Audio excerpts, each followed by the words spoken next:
Live from KSAT 12. The 6 o'clock news starts right now. Still no sign of the 3-year-old girl who disappeared from a playground outside of a Northwest Side apartment complex last Monday. Yeah, Lena Kill's family and the local Islamic community are praying for her safe return tonight. Japhanie Gray caught up with leaders of the Islamic Center of San Antonio, which has been in close contact with Lena's family. Still being considered a missing person because they don't have any firm evidence that it was an abduction. It's been a week since the disappearance of 3-year-old Lena Kill.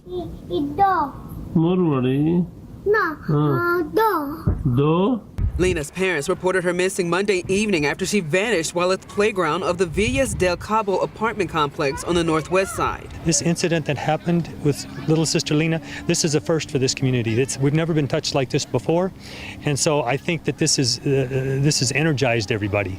It's made us all come together. Since her disappearance, multiple prayer vigils have been held in Lena's honor, including one that took place last Friday where San Antonio Police Chief William McManus and the FBI attended to give an update. The next night, Lena's father spoke at a prayer held at the Islamic Center of San Antonio. He thanked the community for everything they're doing, for the generous reward that's being offered, and he also asked us, from the bottom of his heart to continue to pray for his daughter and for his family. Community Outreach Representative Michael Martin says that they are also praying that someone comes forward. Anybody that has seen anything, heard anything, knows anything, even if they think it's probably not very significant, we have to pass that forward to the police and to the FBI and let them make the decision. The reward for information has gone up to $150,000. Again, San Antonio Police asking anyone with any information to contact their missing person unit. That number is 210-207-7660.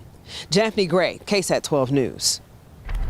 The body found along the Guadalupe River last week has now been identified as a missing 16-year-old boy. Benjamin Loera's remains were located last Monday at the Guadalupe River Bridge. Loera was from Vanderbilt, which is just east of Victoria. The Jackson County Sheriff's Office, as well as the Texas Rangers, have been investigating his disappearance since the end of October. JCSO says they have arrested 3 people for aggravated kidnapping and assault in relation to his disappearance. His death is being ruled as a homicide. The San Antonio Police Department fired an officer charged with lying in his police report. Officer Morgan Lucas received an indefinite suspension last month, just 2 days before he was indicted and charged with tampering with a government record.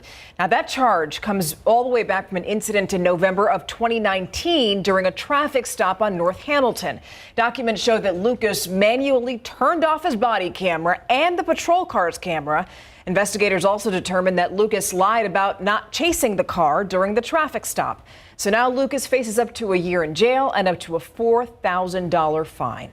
Police still looking for a suspect who shot a man and stole his rental truck overnight. That shooting happening on the city's west side around 11 o'clock last night on Culebra Road. The victim telling police he was putting gas in that truck when the suspect approached him. Police say the 30-year-old suspect shot that victim before taking the truck. After fleeing, they say that suspect crashed into 3 cars before getting out and running away on foot. The victim was taken to University Hospital in stable condition. That suspect tonight still on the run. Now, unfortunately, this is one prediction that turned out to be true. COVID-19 cases are surging. The CDC says that Omicron now accounts for a majority of new cases. The virus is also sending more kids to the hospital, and that's part of the reason that experts say that while this variant has milder symptoms, we shouldn't get too comfortable. It could crowd hospitals. We're seeing very long lines in testing sites all over the country. Some people are waiting hours to get tested.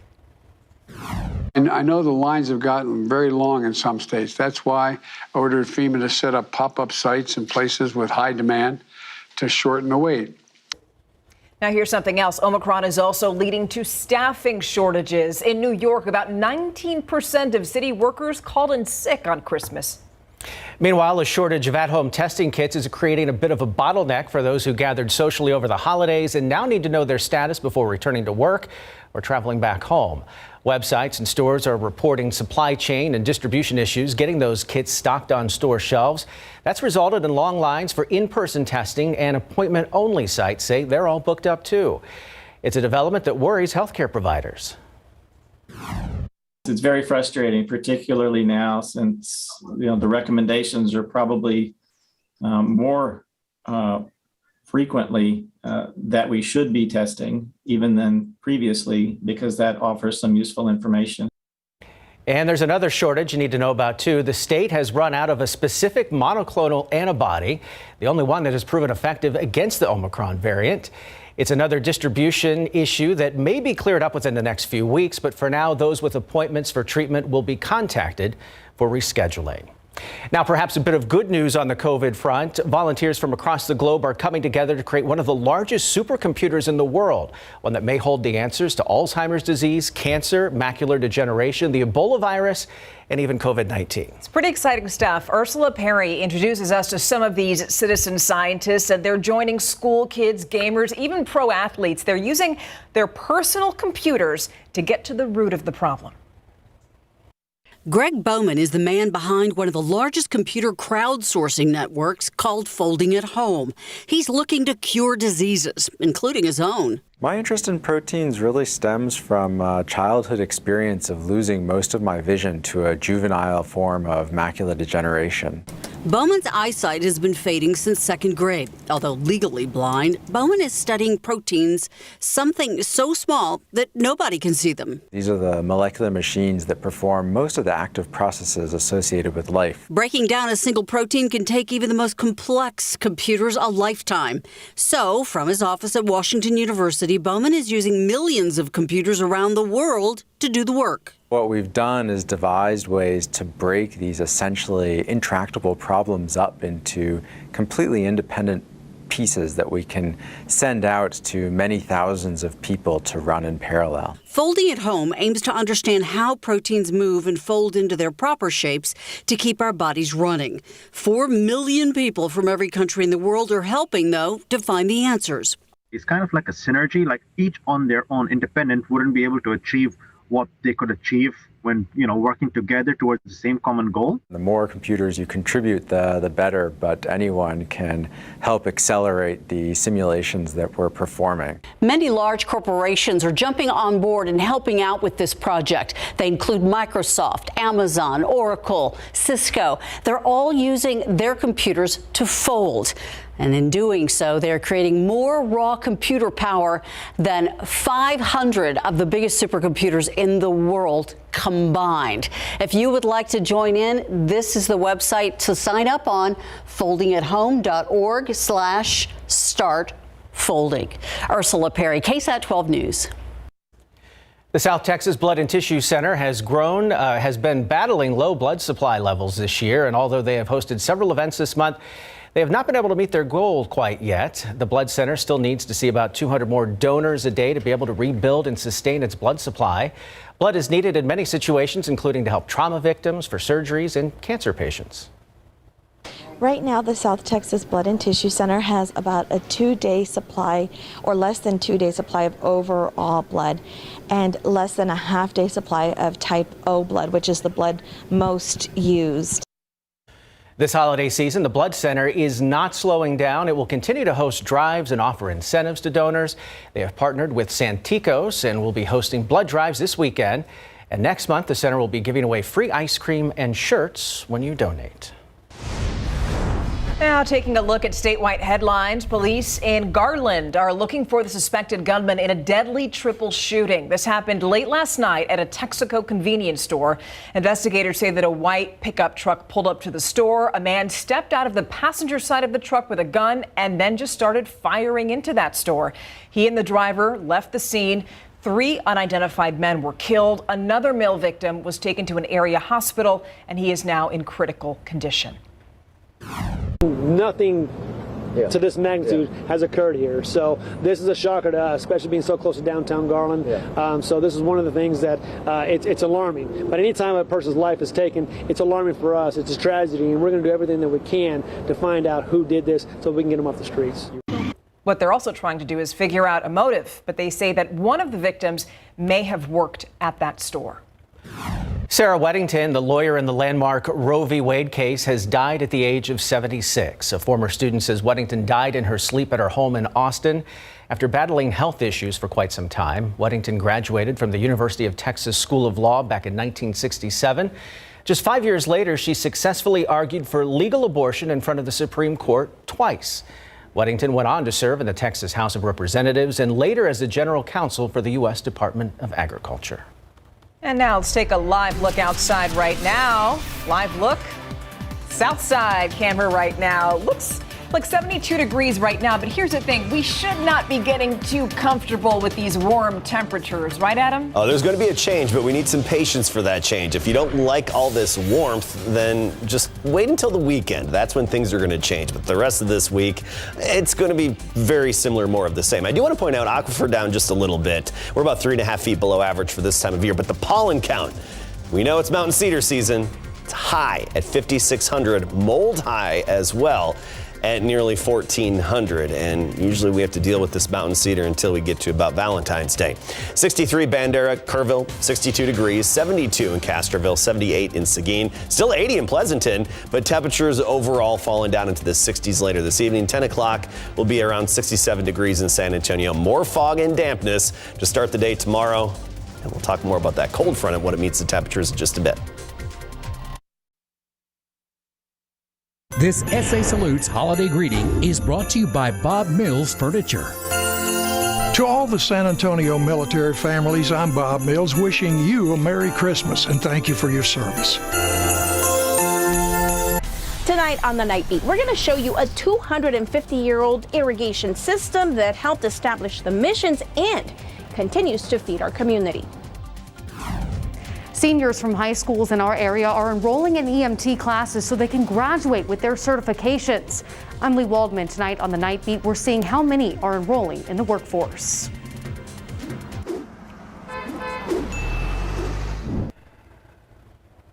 All right. Well, are we going to go to traffic right now to see how that's going? Okay. Yeah. All right. Well, a San Antonio woman died in a crash last week after hitting a deer and then veering off the road. So a lot of people started asking, what if this situation happened to you? What would you do? Our Samuel King joins us now with more. Samuel, it's all about awareness, really. Yeah, that's right, Tim and Stephanie. AAA Texas says fewer daylight hours and a spike in deer activity this time of year. I know many of you have noticed it out there. It definitely increases the chances of roadway crashes with animals. And Texas actually has had the highest number of deaths from collisions with animals over a 10-year period. So pretty serious. Now, this latest fatality happened on Jones Maltzberger near Carlton Oaks early Thursday morning. Police say Laura Tiarina struck the deer and then crashed into a tree, as you can see there. Now, this is important. They say she was not wearing a seatbelt, and that's something experts say can make people very vulnerable in these types of crashes. Now, here are some other safe practices. Of course, pay attention to signs and keep your eyes on the road. Use high beams if there is no oncoming traffic. Of course, that'll help you see the animals better. Resist the urge to swerve as a crash is imminent. That might be counterintuitive, but keep that in mind as well. Also, take your foot off the brake. That will protect you and your vehicle from a windshield swipe, because more likely what will happen is the animal will go over the vehicle or be pushed to the side. All things to keep in mind. And of course, after such a crash, call for help. Don't touch the animal to avoid further injury and be able to move your car out of the way. All things to keep in mind when it comes to safety with animals. Now, as for traffic this evening, analysts do expect today and tomorrow to be two of the busiest days on the roads this holiday season. And we are seeing a little bit more activity than we saw, for instance, on Christmas Eve, but not too many issues there. Although we do have some slowdowns here on 35 coming in. So 46 minutes coming in on 35 from New Braunfels to downtown, 38 minutes coming in from Seguin. So that's about a 4-mile backup there on 35 there near the county line, FM 1103, that common area where we see. One more thing before we send it back over to Tim and Stephania. Do have a crash here, I-10 at the Y, so that's causing some slowdowns if you are heading downtown this evening, guys. Thank you, Samuel.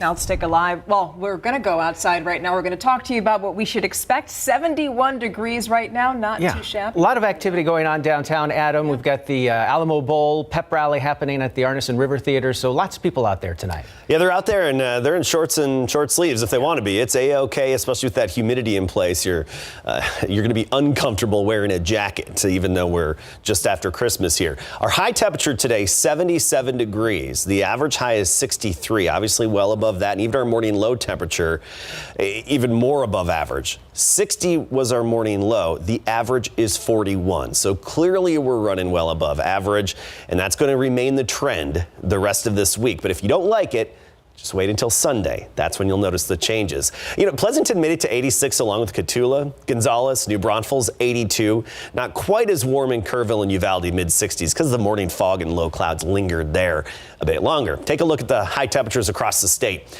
Notice how they fell off a little bit up into the Panhandle. Amarillo, 54. Lubbock, 61 for the high. There's actually a cold front draped across the northern portion of the state, basically right along Interstate 20. And north of that, you have the cool air, but the core of that cooler air is much farther to the north, closer to the Canadian border. We'll take a look at that coming up next half hour. But you can see there is a little temperature difference. Lubbock now at 55, Amarillo 47, Oklahoma City 53. We get to Dallas, Midland in the 70s, and even here in San Antonio, we're in the lower 70s right now. Still 60s, though, west of I-35, where those low clouds and that misty drizzle and nuisance dampness lasted a bit longer today, as temperatures are very sunshine dependent, especially when you get those low clouds in the morning. All right, here's what we're expecting tomorrow morning. Widespread 50s and 60s. I think west of I-35 will be in the mid to upper 50s. San Antonio along and east of I-35 will be in the lower 60s, but I do anticipate another round of that fog. We'll get to that in a minute. Afternoon temperatures back up near 80 degrees, and I think that's going to be the average across South and Central Texas, right near 80 for afternoon highs the rest of this week. And to start the weekend, not Sunday, but to start the weekend, Elmendorf tomorrow 80, Lackland, Von Army 79, Timberwood Park 75 for the high temperature. But look what happens here. Yes, near 80 degrees, coasting along every afternoon through Saturday, and then boom, we're down in the mid 50s for afternoon high temperatures by Sunday and Monday. And of course, that's going to come with some drier air as well. The humidity is in place. We have that mugginess. It's the time of year when we have this high humidity that with the longer nights, it creates a lot of fog. So we had some dense fog earlier today. I'd anticipate some of it again tomorrow, but not necessarily in the exact same spot. So the futurecast for visibility indicates some locations could drop below a mile of visibility briefly and periodically through the morning tomorrow, and then we'll start to clear out again by the noon hour and especially into the afternoon. As for rain chances, looking pretty bleak for us. At least some drought-stricken locations are getting in on some moisture. Western U.S. up and down the Rockies, good for the ski resorts, big dip in the upper level flow, and that's bringing California some more much needed rainfall. We're a little too close to this upper level high over the Gulf. This is going to change in the days ahead over the weekend, but it's not going to bring us any much needed rainfall. So despite a cold front moving in, don't anticipate anything but these foggy, drizzly, and misty, damp mornings, what I call the nuisance moisture. It just kind of gets in the way. It doesn't add up to anything, gives us a trace, and that's it. And then by the afternoon, we get into the 70s, even near 80 degrees. South wind at 5 to 10 tomorrow. It's pretty much the same every day this week through Saturday. One exception is Thursday. The dry line may be affecting us and actually get rid of some of the humidity for a bit, but temperatures don't change much until we get to Sunday. You're ending the weekend. Sunny, windy, blustery, gusty, 55 in the afternoon. We could have our first freeze next Monday morning in San Antonio. We could. That's more like it. I like it. Thanks, Adam. All right, Adam, thank you. Now let's talk to our friend Larry here. Let's talk about the Alamo Bowl. Yes, it is business and pleasure for both teams in the Alamo Bowl this week. We're talking about Oregon and Oklahoma, and it's also a different time for both programs because the Sooners have a new play caller, so both sides kind of don't know what to expect. And it is game day for the Spurs, who are dealing with COVID-19. Coming up.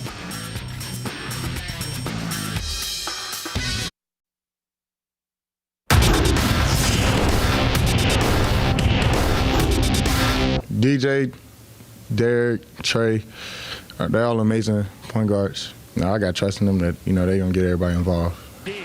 Derek White and Trey Jones kept the Spurs offense in rhythm last night with DJ out in Big Board Sports. Spurs point guard DeJounte Murray will miss his second straight game tonight due to health and safety protocols. San Antonio hammered the shorthanded Pistons last night 144-109 with Murray out. He's the Spurs' leading scorer this season. Guard Trey Jones said they found out at shoot-around yesterday morning that Murray will miss some time, which is just part of today's NBA landscape. Obviously, you see so many people testing positive right now, so you kind of guess that there will be points in the season where, you'll be without a teammate for a week and a half. But, we got to continue to just stay together. Everyone's got to do a little bit more, especially when it's someone like DeJounte who does so much for our team already. And so all of us got to step up a little bit more and continue to just come together and try to get better every single game. Here's the matchup set for 7:30 tonight at the AT&T Center, and Utah is favored by 7.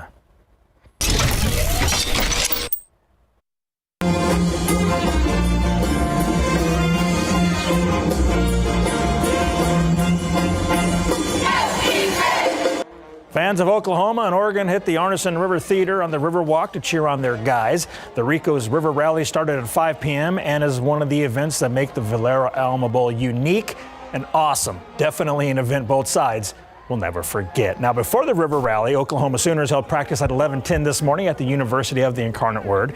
The media had access to the first 15 minutes of practice. Oklahoma is ranked 14th in the AP poll, top 25, and 16th in the college football playoff rankings. Longtime assistant coach with the Sooners, Cale Gundy, will serve as the Sooners offensive coordinator in the Alamo Bowl after Lincoln Riley left for Southern California. Gundy's first time calling offensive plays in a game ever.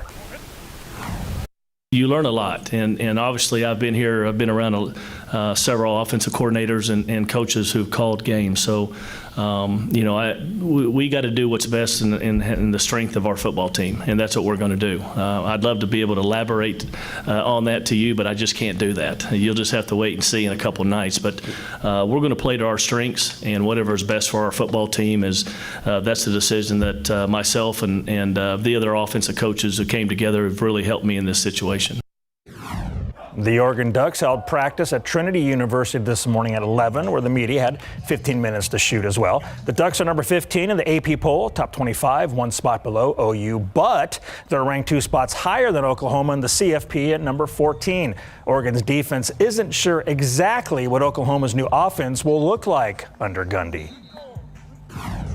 When you're on defense, it's always in a reaction mode. You anticipate certain things. All we can show our guys is what they put on tape. I can't imagine they're going to install a brand new offense, but they could. So we're showing our guys other things that maybe they hadn't majored in before, just so that we're prepared for different things. And that's just part of football that you have to, especially as a defensive coach, that you have to get your team ready for. The Valero Alamo Bowl between Oregon and Oklahoma will go down Wednesday night, 8:15 at the Alamo Dome. It's one of the more exciting and entertaining bowl games out there. It is indeed. Thank you, Larry. We'll be right back.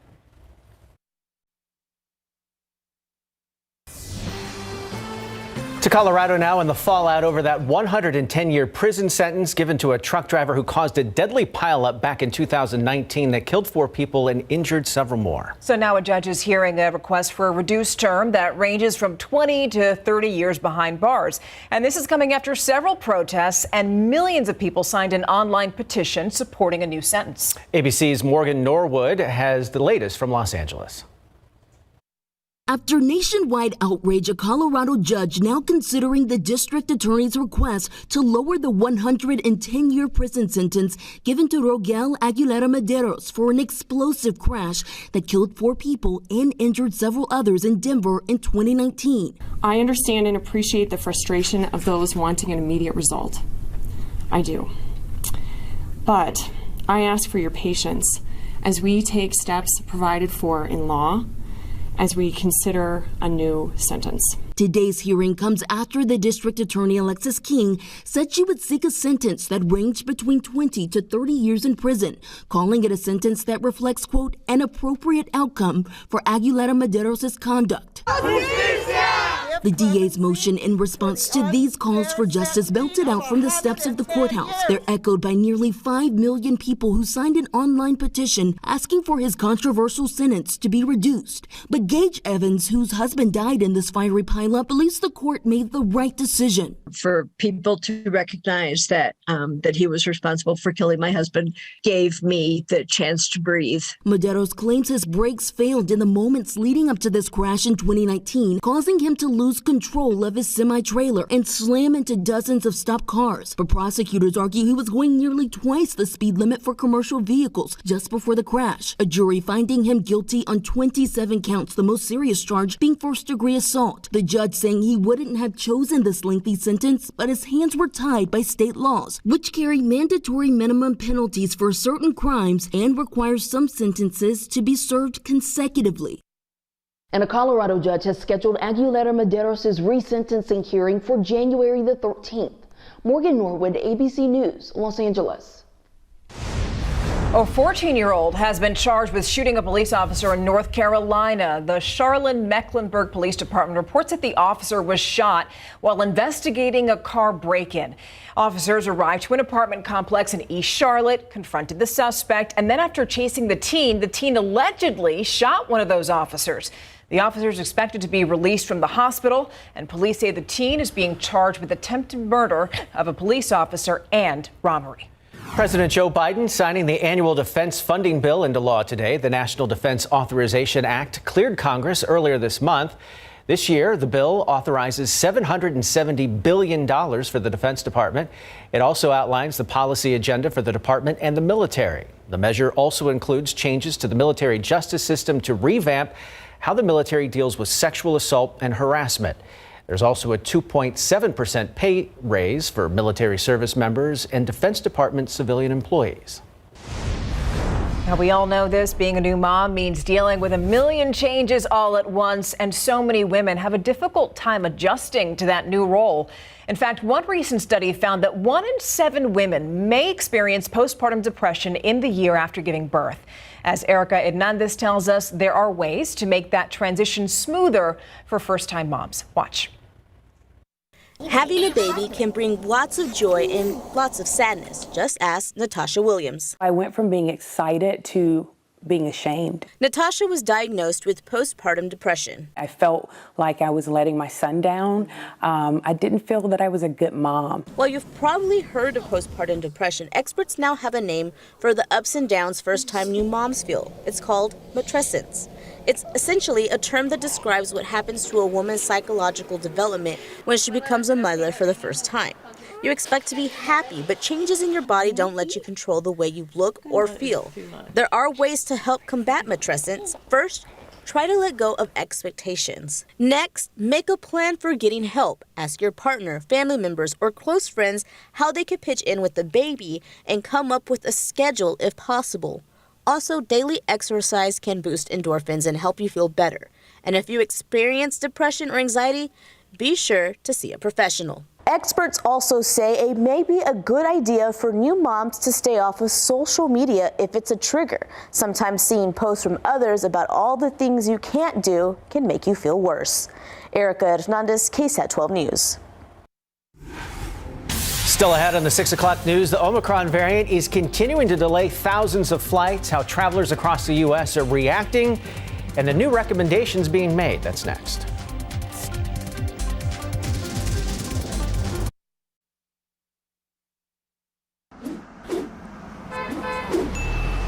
Welcome back, everybody. Taking a look at some traffic. As a reminder, while you might see cones and barriers and the like, there's no active construction work during the holiday week, so that is some good news. And this is 35 at Topperwine. You can see some traffic there, but could be worse at this time of day. But we do have some issues downtown. This is on I-10. Approaching downtown, so if you're going to some activities there, we had a crash on the upper level there of I-10 near Frio in Colorado. Also, there's Frio in Colorado there, so that's why you see the double icon. But looking at that travel time, if you're coming out of Bernie to downtown, 27 minutes. But again, the problem really on I-10, it's pretty much smooth sailing till you get downtown. That's enough to kick it up to 20 minutes between 1604 and downtown. So watch out for that. Otherwise, things mostly looking fine. Some delays, Tim and Stephania, on 35 as well. All right, Sam, thank you. You know, an Omicron-fueled surge of COVID-19 cases is causing major disruption across the skies and the seas. Yeah, as crews call out sick, thousands of flights continue to be canceled or delayed this holiday week. Isabel Rosales reports on the travel woes and the new recommendations about Omicron ahead of the new year. Travelers left stranded as holiday travel disruptions ripple around the world. According to tracking site FlightAware, more than 2,000 flights canceled globally Monday. We actually changed our flight to a nonstop flight in hopes of hopefully not having any cancellations. The Omicron variant striking airline crews during one of the busiest times of the year for air travel.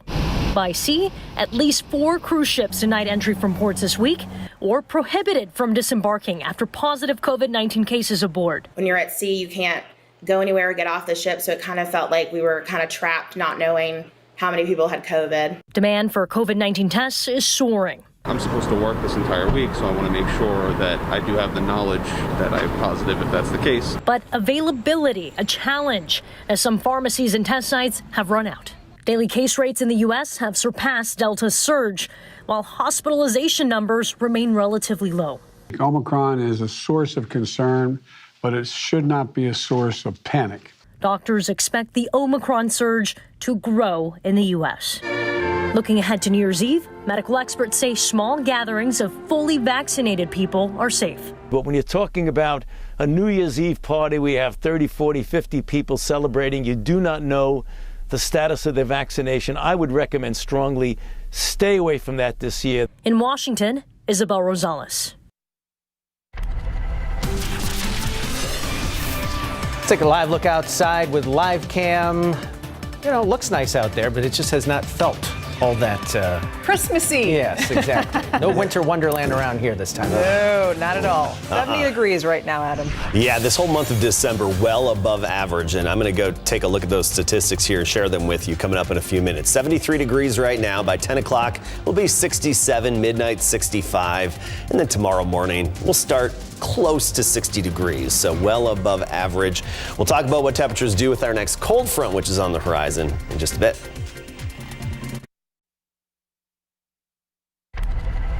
In the buzz tonight, a Virginia family received a special Christmas gift this year. Habitat for Humanity built them a brand new 3D printed home.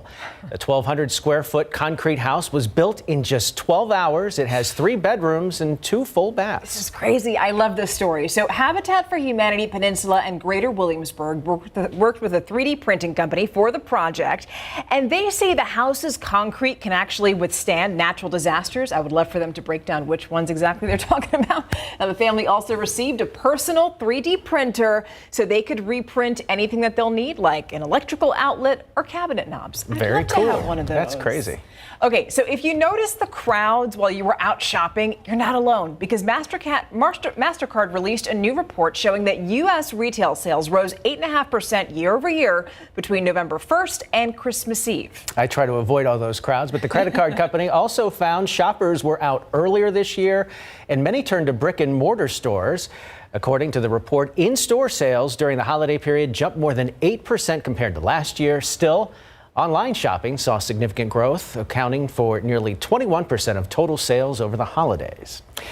If you are thinking about investing, those used Legos might be the way to go. Researchers at a Russian university looked at the rates of return when it comes to collecting toys.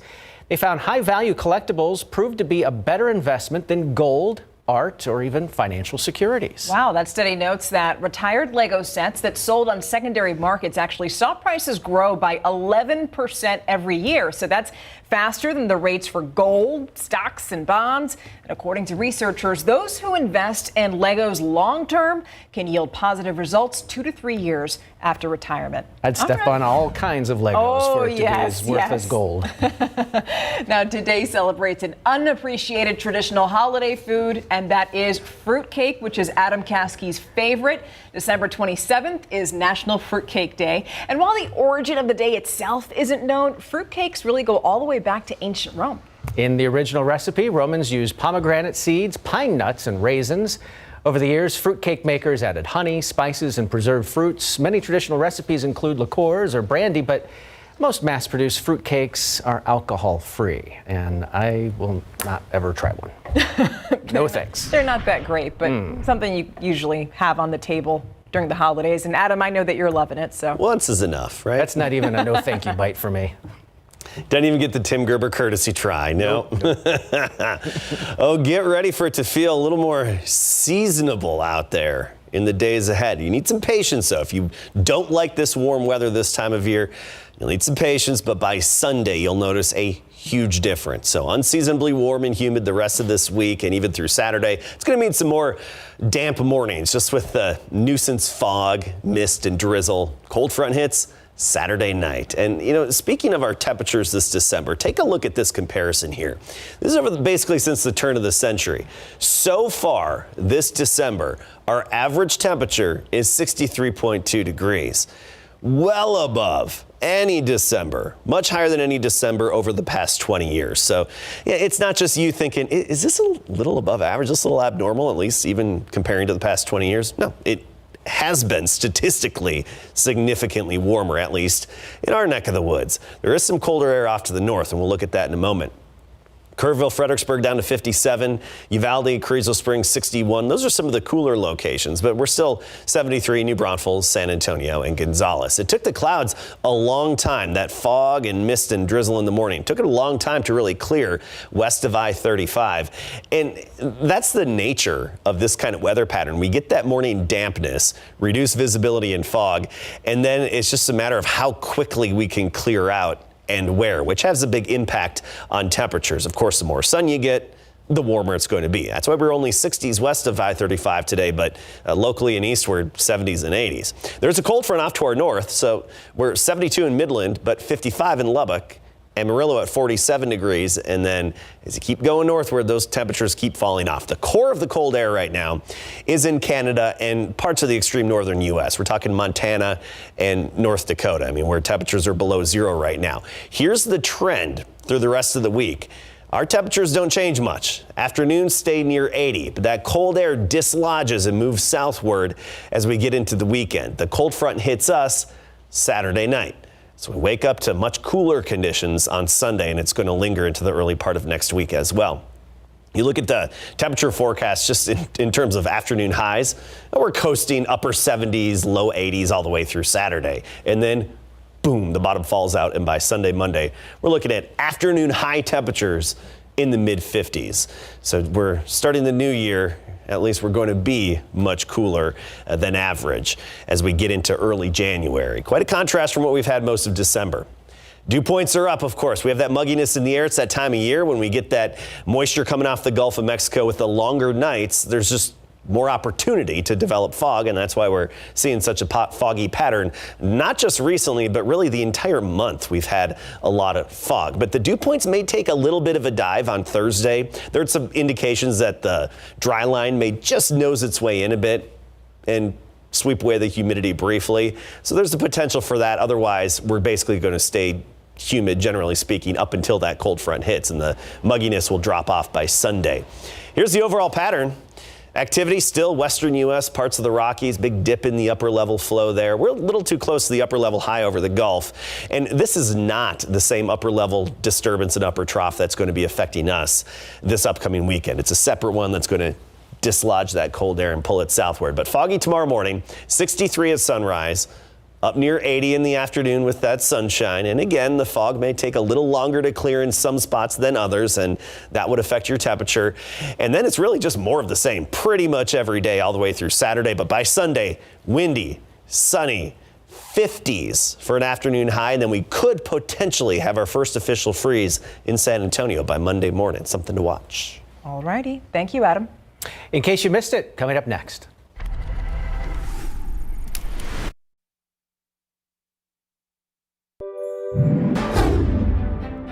Good morning and happy Monday, December 27th. Thank you so much for starting your morning with us. A man in the hospital after a terrifying rollover crash on the city's northeast side. It happened around 2:30 this morning in the eastbound lane of Loop 1604 between O'Connor and Judson Road. Police say a man driving a pickup truck hit the back of another pickup truck and then rolled off the highway.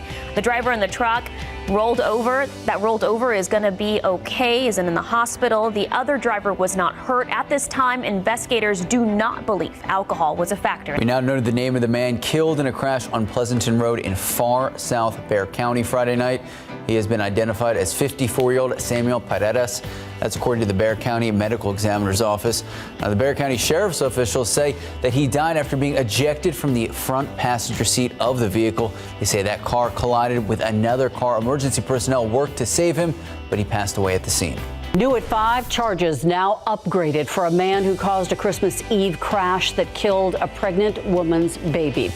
Gerardo Lozano now facing an intoxication manslaughter charge. He was initially charged with 3 counts of intoxication assault for the Friday night crash. It happened near 38th Street in Amita's Place. Police say that Lozano ran a stop sign, then crashed his SUV into a pickup truck. The impact forcing that truck across an intersection and into a retaining wall.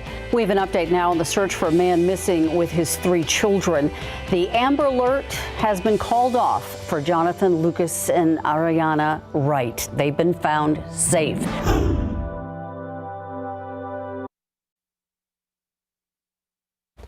Tomorrow morning, we'll have some 50s west of I-35, Uvalde, Carrizo Springs, Eagle Pass in the mid-50s, but in and around San Antonio, I think mostly lower 60s and humid with the fog to start the day, afternoon sun.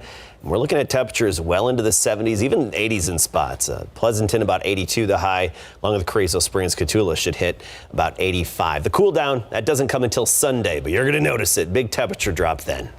Ooh, get ready for that. All right. Thank you so much for joining us. See you back here for the Night Beat tonight at 10. Until then, have a good evening. Good night.